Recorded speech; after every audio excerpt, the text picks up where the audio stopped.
Magandang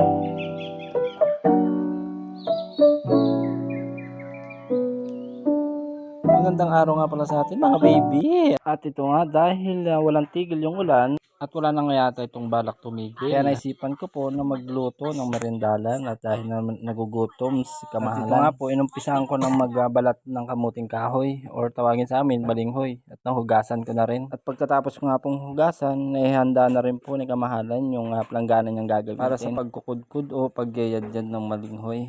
At ayun na nga, sa tingin ko mukhang magiging madali lang ito kay Kamahalan dahil medyo matalim naman yung gamit niyang yadyaran. Makikita nyo nga pala guys na yung si Kamahalan yung nagyayadyad kasi ito daw po pala yung best recipe niya sa kanila. Dahil nga guys tapos na at nangalin na si Kamahalan kaya ako dumiretso na sa tindahan para bumili ng asukal. Yan guys, makikita nyo sobrang maputik yung daan at matubig pa dahil nga katatapos ng malakas na ulan. At dahil nandito na rin tayo sa tindahan, magpapaalam na rin pala tayo kay kuya na kung pwede makakuha tayo ng dahon ng saging kasi siya din po yung may-ari. Try nga po pala natin kung pwede tayo makahingi. Ang bibilin nga po pala nating asukal ay yung kulay pula or wash kung tawagin para medyo magkakulay yung ating lulutuin. Mas makulay, mas masarap at mas makulay, mas hahaba ang ating buhay lalo na kapag kumain ka ng gulay.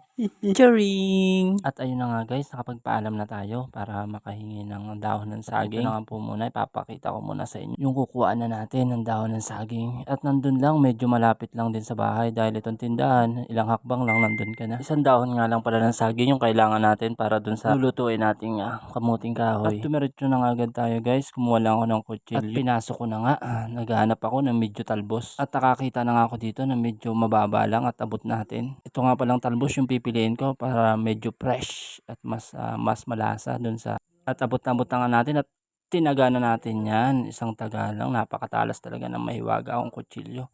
Cherry! At pagkatapos nga natin kumuha ng dahon guys, dinarang ko muna ito sa apoy o pinainit para hindi agad mapunit. Yan ganyan, kailangan lang natin guys idikit ng konti. Dinangdang ko muna ito sa apoy para hindi agad mapunit at para tumibay pa yung inyong relasyon. Charing! At ito na nga po, natapos na po nating idikit o idarang sa apoy. At dahil nga dun guys, nagutom tayo at sumibak muna tayo ng kaning lamig. At dahil ganito nga guys yung panahon, walang tigil yung ulan kaya nakakagutom talaga sa pakaramdam. At napakasarap talaga nito tumibag ng bahaw. Kaya ito guys, wala nang patumpik-tumpik pa at nilagay na nga natin dito sa plato nating dala. Nagdadalawang isip ako kung uubusin ko ba o titirhan ko pa sila. At paalala ko nga lang pala guys, nagugas naman tayo ng paa. Yung kamay. Ito nga pala guys, yung tira namin kagabi. At di na nga natin palalampasin yung pinaksiw dito sa tabi. Ito yung dala ng kapatid ko, di ko alam kung saan siya galing kagabi. Kain tayo guys. At tinutuloy pa nga rin pala ni Kamahalan yung pagpiga ng ating kamuting kahoy pagkatapos niyang yadirin. Inipiga pala natin to guys, baka tayo mahudong. Dahil matubig siya guys, kailangan nating pigain para yung paghulma natin madali na lang.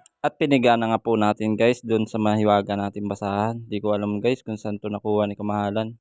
At pagkatapos na nga nating mapiga guys, sinuhulma-hulma na ni Kamahalan dito sa nakuha nating dahon ng saging. Nasiparate na nga pala ito guys ni Kamahalan, pinanibis niya para daw madaling maluto. Kumbo daw pala guys ang tawag dun sa recipe ni Kamahalan, habang ako naman nagbilog-bilog na rin at gagawin kong karayoka. At yun na nga, sinalang ko na yung kawali at nagbuhay na ako ng kalan. Hintayin ko lang uminit yung kawali bago ko ilagay yung mantika. At dito na nga guys, makikita nyo unang sinalang yung best recipe ni Kamahalan. Inuna na nga palang sinalang ni Kamahalan yung best recipe niya, hindi na daw ito kailangan lagyan ng mantika. At dahil nga manipis guys, medyo madali siyang maluto. Isinalang ko na nga rin guys pagkatapos ni Kamahalan yung bilog-bilog ko kanina. Ito nga pala guys yung gagawin kong karyoka, ito yung tawag dito sa amin. Napakasarap nito guys kung matitikman nyo talaga. Pero bago yun, hintayin muna natin siyang maluto. Babalik na rin lang muna natin hanggang sa pumula. Nilagyan ko na nga rin po to guys ng asukal. Kukunti nga lang pala guys yung natira nating mantika, kaya yun na lang yung inabot. Gusto ko lang i-share sa inyo guys, ito nga pala yung pinamana sa akin ng lola ko. Ito daw po pala yung best recipe niya.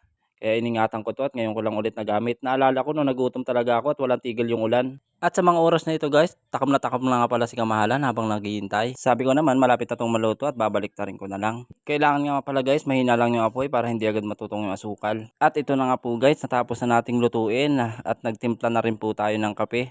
Nilagyan ko na agad ng mainit na tubig at talaga naman At dito na rin pala guys, nagtatapos yung video na to. Maraming salamat po sa panonood dahil nakaabot kayo dito sa dulo. Maraming salamat po. Paalam.